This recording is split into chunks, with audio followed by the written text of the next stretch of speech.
Good day, Damien from Hikvision PC here, and in today's video we are looking at taking a non-functional Hikvision IP camera. You can see clearly we've been abused a bit, but the problem really is the connector. You can clearly see where there's a bit of corrosion, right? And we just hope that the camera itself wasn't damaged in this process, but there's a way we can repair it. It will require us to cut this off. So it's already cut this off, and now we have the exposed wire inside, which is very similar to a Cat5 cable. So I can do this one of two ways. I can either join it using the Cat5 keystone. This one is Cat6, right? We could use find a Cat5 one, but we could use a keystone jack or a regular RJ45. Now I am more inclined to use the RJ45 and use a coupler, but each circumstance would be different. So let's get to it. So this is how you lay out the pairs to go into the RJ45 connector. It goes orange, yellow, green, purple, gray, blue, brown, and white. Right, depending on the manufacturer, this color combination may vary, so you'll have to consult their instructions or manuals, whichever you can find.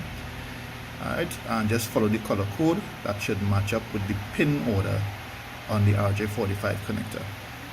Right, so you just double check now, make sure it's still in the same order when you insert it into the RJ45 connector, which is orange, yellow, green, purple, gray, blue, brown, and white. And you can see that it is indeed in the right order. Just check it up, make sure it reach all the way down. Yes, we can see they reach all the way down. So now we're going to crimp this cable, and then we're going to get a coupler, attach another cable, and power up the camera and see if we could find it on computer. And we've plugged it in to the coupler. This goes to the PoE switch over there. So what we have right now is power. So the next thing we're going to do is go on the computer, look for the camera itself. So I opened the SADP tool and it found the camera. This is the camera right here.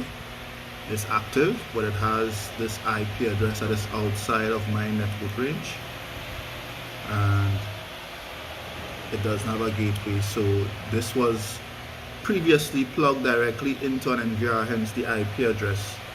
So now I'm just going to wait on the owner to send me the password for the NVR so that I may access this menu and make the necessary changes.